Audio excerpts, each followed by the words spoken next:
Hey tea heads, this is Don from Mayleaf. In this video, how to brew pu'er tea. For those of you who are familiar with this YouTube channel, you know how much I adore raw pu'er. I love all tea types, but if I was backed into a corner and I had to pick my desert island tea, it would definitely be a raw pu'er. And I realized that despite doing plenty of tasting videos and educational videos about raw pu'er tea, I've never done a step-by-step brewing session with you, showing you how I like to brew this tea and appreciate it. So let's do that today. If you've got any tea in front of you, especially if you've got raw pu'er, then make sure you stick on the kettle and let's have a session together. And if you are new to the game and you don't know what raw pu'er is, or you want to know more about raw pu'er, then check out the links in the description below. Plenty of videos all about raw pu'er tea so that you can build up your knowledge in this amazing tea type. And the reason why I love raw pu'er tea,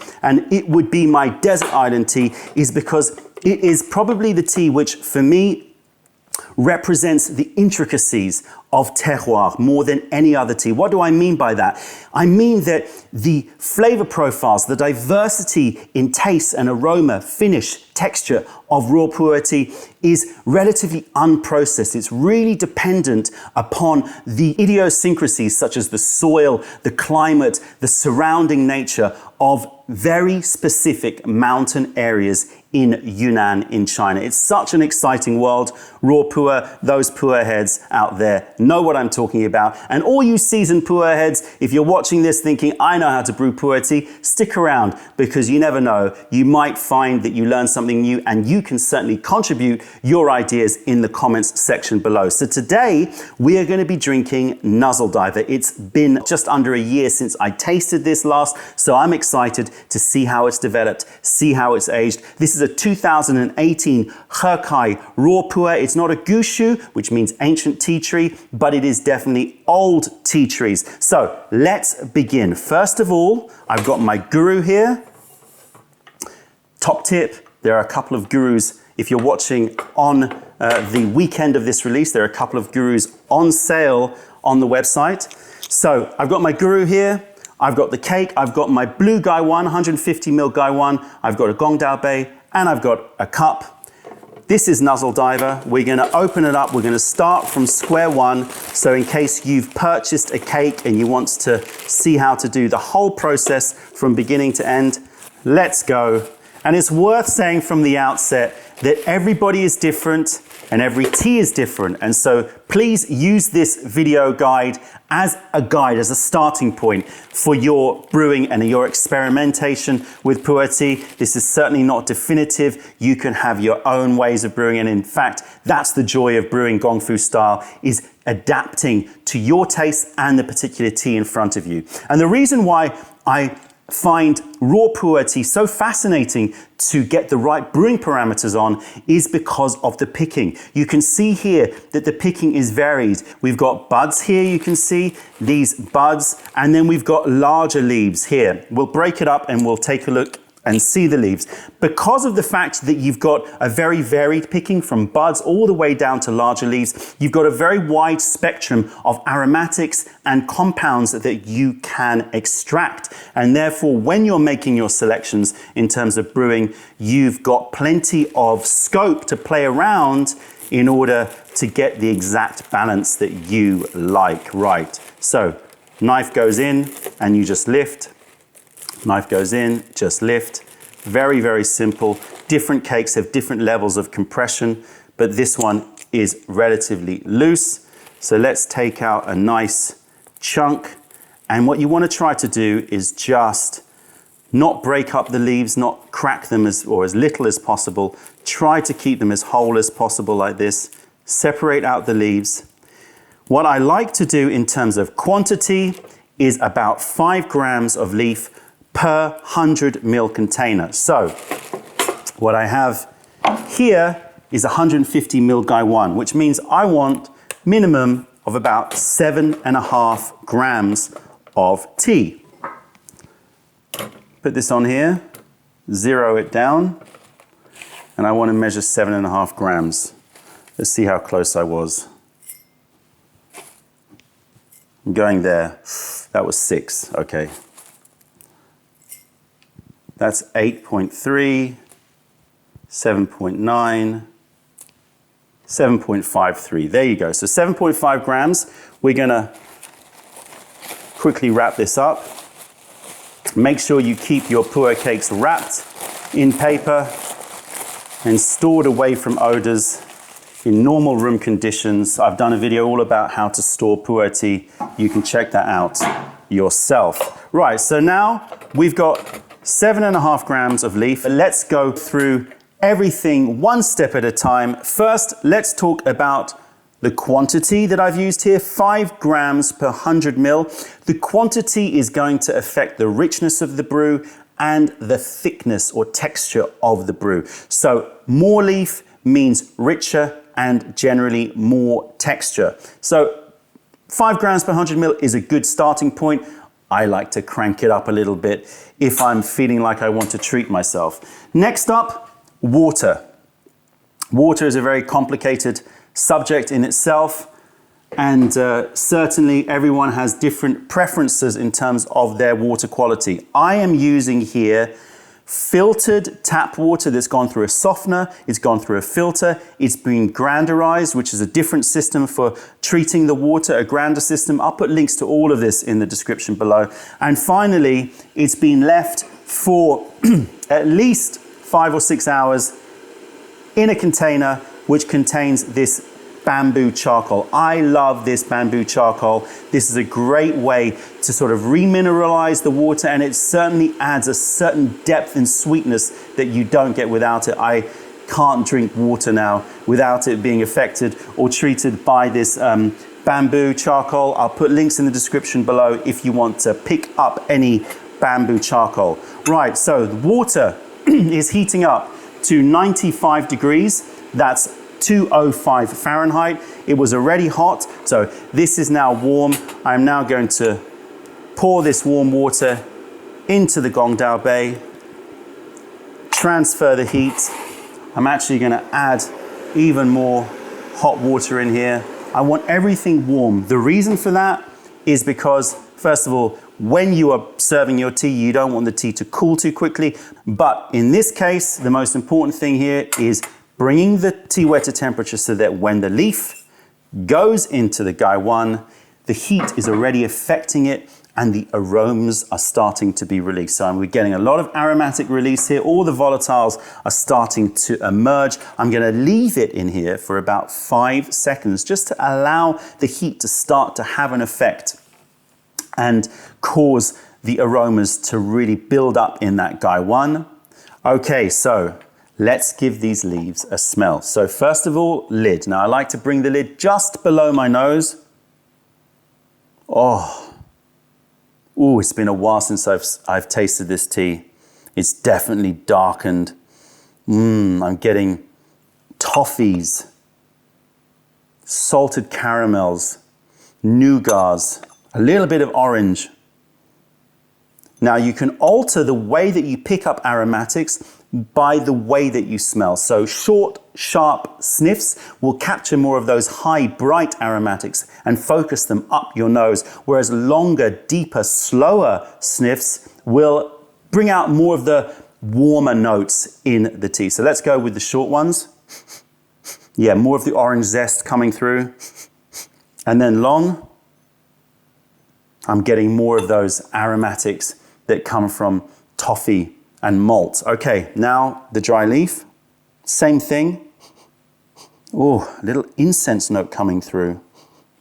Brown bread ice cream, sultanas for sure. I'm getting deep, deep raisiny notes coming through. It's like raisins and butter and toffee and a bit of honey as well coming through.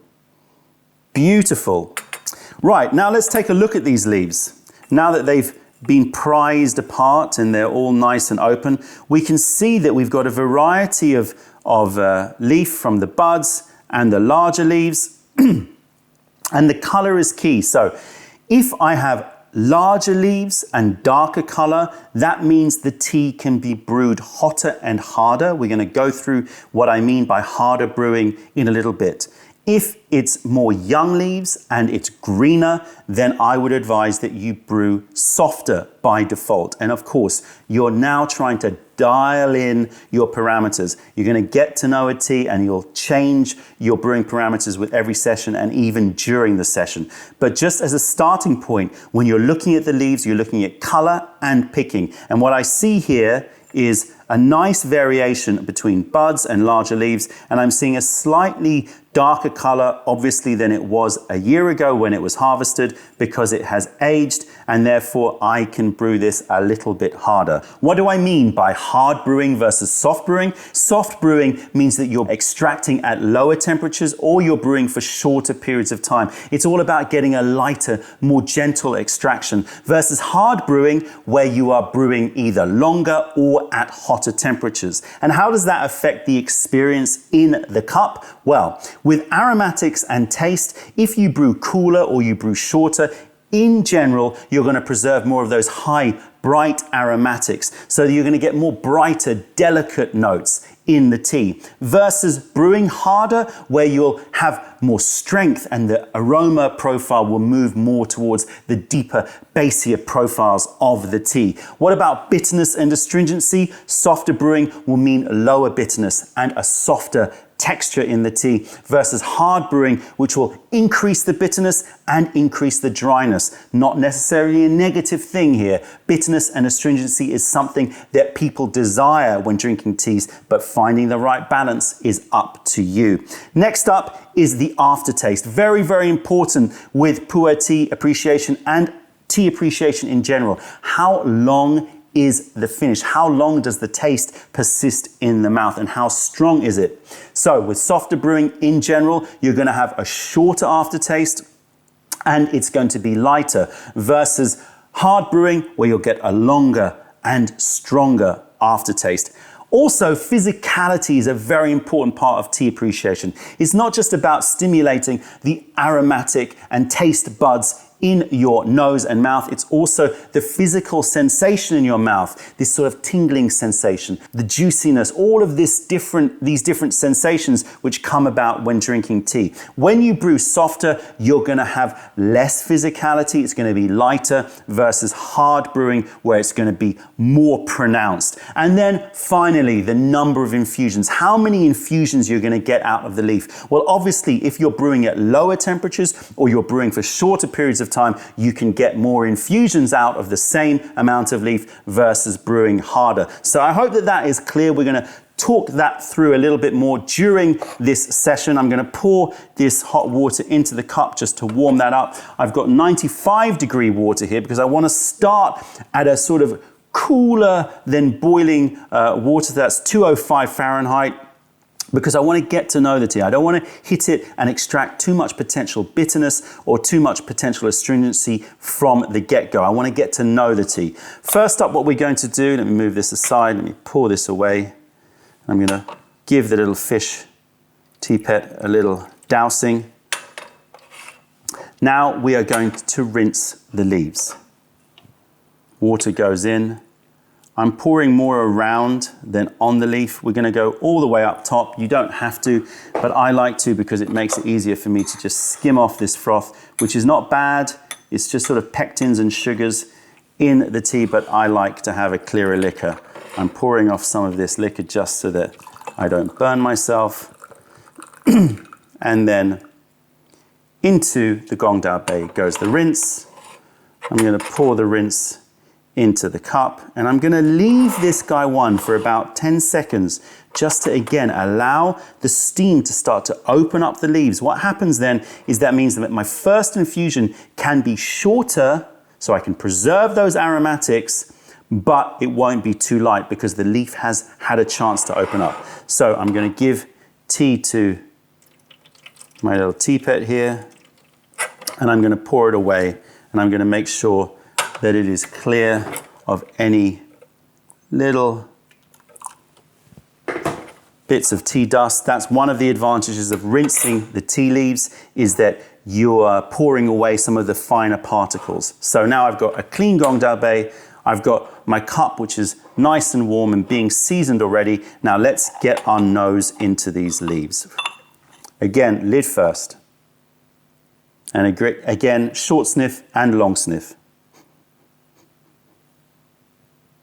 Oh, I'm still getting some of the fresh notes of that sort of fresh laundry smell that we picked up when it was fresh, but definitely I'm getting gooseberries, I'm getting nougat, salted caramels, forest honeys, really, really sweet, but still with a slight zestiness, a slight gooseberry tang to it.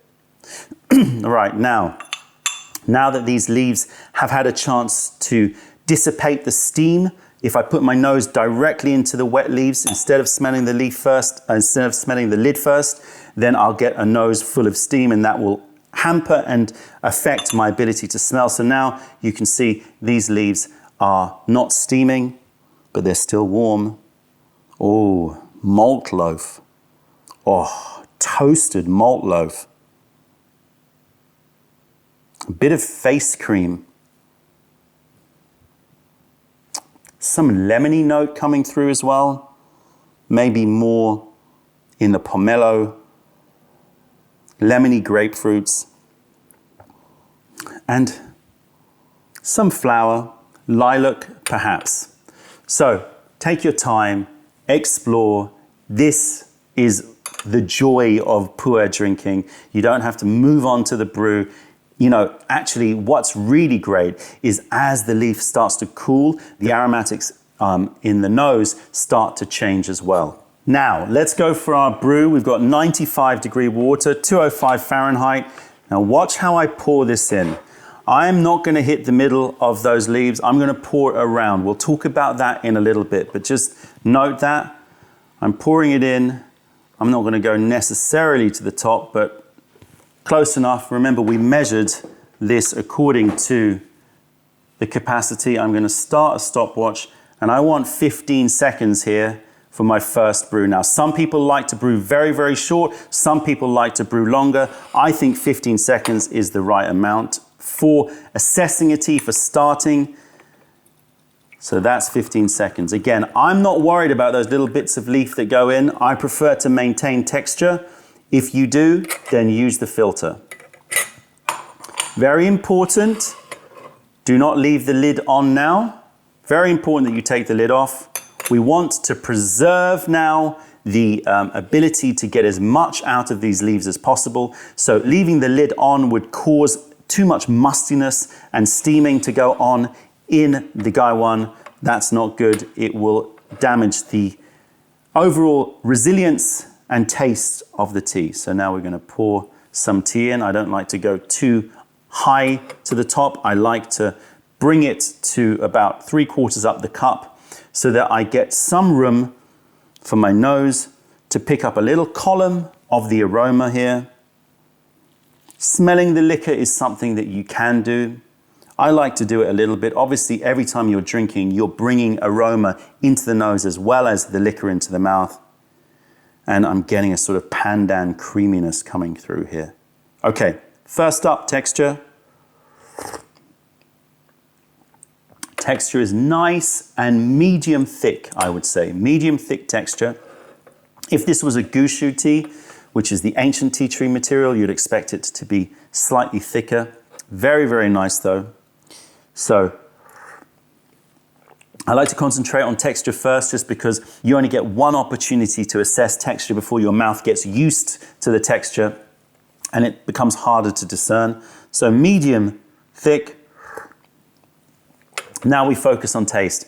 I'm getting really, really nice level here of aromatics and base notes. So I'm happy with 15 seconds at 95 degrees. If I'd brewed longer, I think it would have made a stronger tea for sure, but it would start to reveal a little bit too much dryness and astringency and too much of the bassy notes.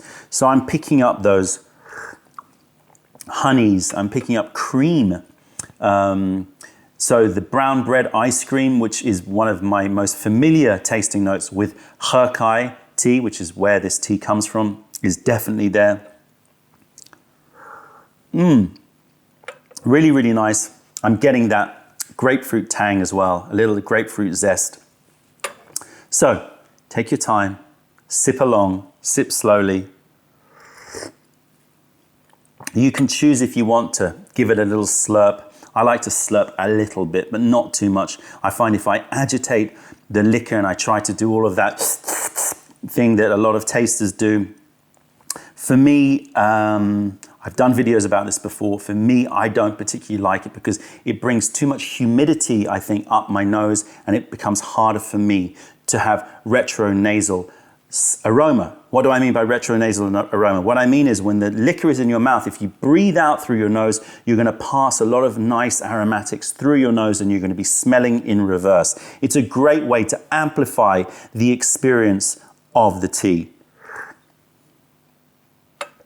And I get more malty note coming through when I do that. Definitely more malted creams coming through. It's not just tea. Do that with everything. Whenever you're eating, breathe out through your nose. It really, really amplifies the experience. Really, really lovely. So now that we've got the initial taste in our mouth, let's start to focus on the finish and the aftertaste. And I have to say that it's already building after just a couple of cups of this tea. And I'm already starting to feel the body sensation, but that's for later on. So the finish here and the physicality, what I'm looking for is, how does it make my mouth feel after I've swallowed? The true appreciation of pu'er tea and most teas in general is obviously the whole process, but a fundamental importance on aftertaste, because for me, aftertaste speaks of the quality of the tea material. Aroma and taste can be manipulated quite well by good producers. They can take leaves that are not the top quality leaves and they can manipulate to bring out more flavor and aroma. But the taste and the mouthfeel is something that you cannot fake. And here I'm getting a juiciness. I'm getting a dry to juiciness here. The sides and the back of my tongue are flooding with saliva, and that saliva is a sort of zesty grapefruit flavor with a little touch of jasmine coming through. Jasmine and grapefruit. Really, really lovely. So I'm very happy with the level that I've brewed this tea. 95 degrees or 205 Fahrenheit for 15 seconds for me has been a good sweet spot for my beginning of this tea. Now, if I had felt that it was too light, then I may think, let me crank up the temperature a little bit or maybe extend the brewing time even longer. But right now, I'm very, very happy. So let's brew up the next one. We've still got 95 degree water here. And again, I'm going to pour on the sides. We're going to talk about that in a second. I'm going to pour on the sides. And then I'm going to put my timer on. Now we're going to add 5 seconds here. So this is now going to be a 20-second brew. Keep my eye on that. Again, I'm not going to pour through any filter. I like the texture that this gives me without the filter.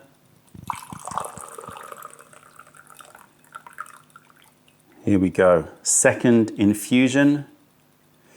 Also, I like to get every single drop out here. So take your time. You know, I tend to be a bit in a rush when I'm doing these videos because I'm conscious of your time. Take your time. And another little trick, here you go. Special trick for you guys watching here. I call this the roll up, okay? This is an advanced Guy 1 technique for only you people out there that are watching this video. The roll up. Take your knuckle, put it in here, right? You basically grab the lid with your thumb and your middle finger and the index finger knuckle in here. You put it in at an angle backwards to how you poured, and then you roll up. And then you'll get a few extra drips out. So we call that the roll up. So you've got your standard pour. Then after you pour, just look at the axis going the other way and then roll up. And you get every last drop out. You don't want any liquor or water to be, hanging around in those leaves. You want it to be dissipating steam and also having low moisture in there. Right, second infusion is waiting for me. Let me put the kettle back on. Ooh, a lot of minerality is coming through in the cup. And you'll find that when you have left the tea for a little bit, the aromatics start to dissipate naturally. So you start to lose some of those bright aromas and you get more of the structure of the tea.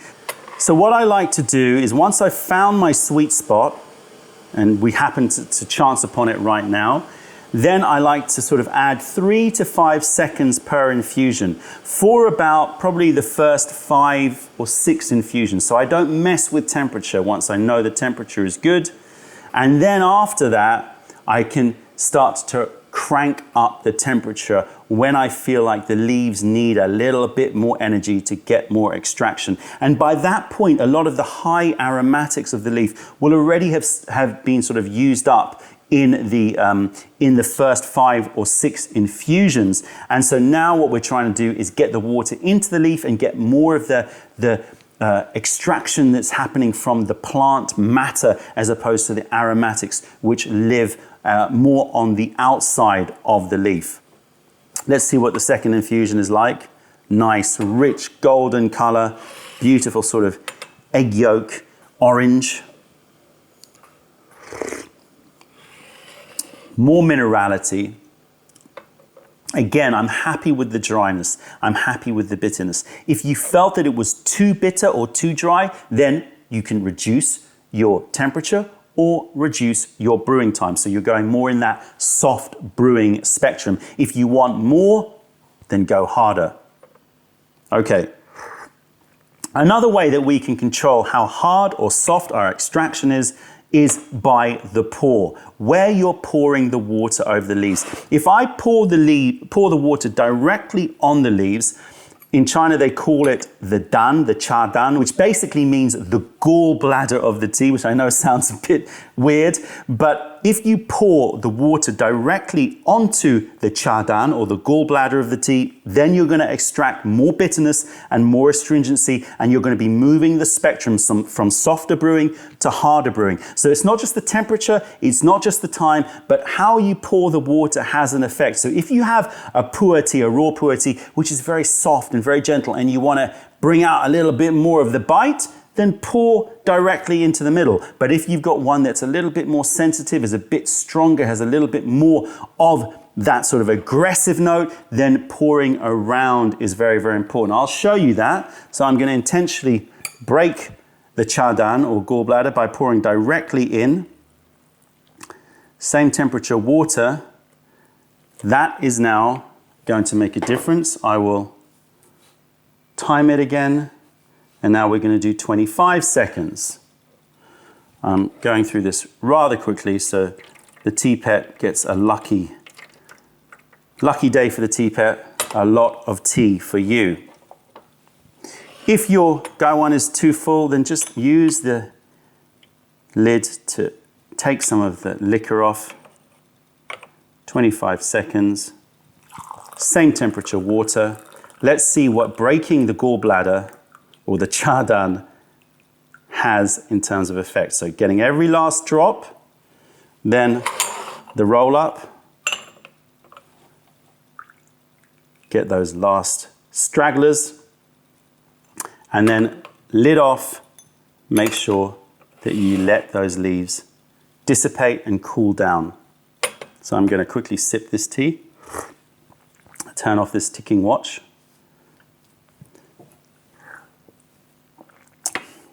So I've got a nice reference of how dry and bitter the tea has become in that second infusion where we poured around. Noticeable difference, a noticeable difference in specifically the dryness, because this tea is not bitter at all.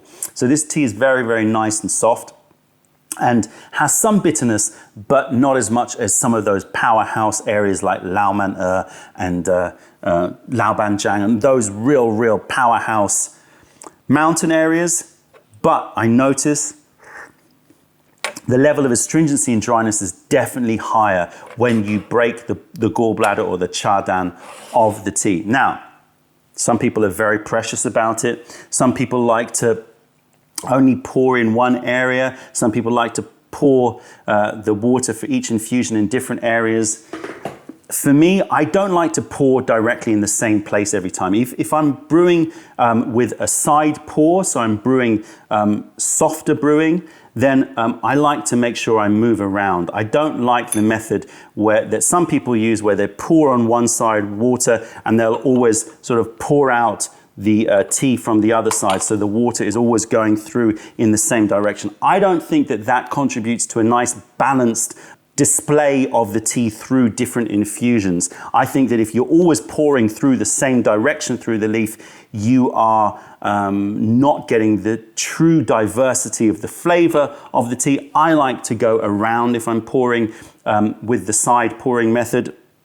And also, just to follow on from that, after I get to, say, infusion 8, 9, 10, and I feel like the tea is flagging a little bit, I like to actually move the leaf around a little bit more, be a bit more aggressive about it. Sometimes what I'll do is I'll shake it, flip it, take the tea and intentionally scoop it back in so that I've moved and rotated the leaves. Again, what I'm trying to do is make sure that we're not just always extracting from the same sides of the leaf, the same surface of the leaf in the same direction. I don't think that works. I think it's much nicer if you vary it up. But I don't do that. I won't move it around until the tea has started to flag a little bit and it needs a little bit of help and I want to try and get more out of the tea leaves. Right. Cheers, everybody. So we've talked about soft brewing, we've talked about hard brewing, we've talked about temperature, we've talked about time, we've talked about the pouring method. We've gone through the different stages of appreciating aroma and taste of the liquor. Very, very important, the smell of the empty cup. And I would normally have done this even after the first infusion. So, smell of the empty cup. Again, for me, speaks of the quality of the leaves, just in the same way as the aftertaste does. The more minerality, the more compounds the tea has, the more it'll build up on the surface of the porcelain, and you're going to get an aroma. And the aroma that I get here is definitely one of honeys, treacles, a little bit bready, almost sourdough bread. So you're getting that crust of sourdough, but also the fermented tang from a sourdough bread. Body sensation, raw pu'ers are renowned for having strong effects on the body. They can range from sort of woozy and warming all the way to rushy and uplifting. I think that Nasal Diver is giving me this beautiful, gentle, energizing feeling. I'm getting a warm sensation, a slight perspiration, but definitely an energy lift from this tea. Really, really enjoying it. So let's recap. 5 grams per 100 ml, 95 degree or 205 Fahrenheit water, pouring around the sides at the beginning. The first infusion, I like to start at 15 seconds and then add 5 seconds per infusion. The amount of infusions that you're going to get out of your tea depends on the tea and depends on whether you're going on the softer brewing, so lower temperatures, shorter periods of time. Therefore, you're going to get more infusions. If you go harder, hotter and longer, less infusions. Generally speaking, you're looking to get about 10, 12, maybe up to 15 infusions, depends how far you want to take it. Please feel free to experiment though. These are only the starting points, and all the brewing recommendations that we put on our packs are starting points. If you want to bring out more of those bright aromatic notes, if you want the tea to be softer, gentler and lighter, then go for a softer brewing method. If you want to be a bit more bitter, a bit more bite, give you a bit more of that strong aftertaste and a physicality, then go harder and find your happy medium and make sure that you make those adaptations during the session as well. You don't have to stick to it. If you started at a certain temperature, you're going to stay at that temperature. Play around. This is the joy of Gong Fu brewing. It's the way that you're going to get to know the leaf and you're going to become a master brewer yourself. Let us know how you brew your pu'er tea in the comments section below. And that's it, tea heads. Check out our other videos. Taste our teas wherever you are in the world by browsing our website or visit our tea house in London. Other than that, I'm Don from Mayleaf. Thank you for being part of the revelation of true tea. Stay away from those tea bags. Keep drinking the good stuff and spread the word, because nobody deserves bad tea. Bye.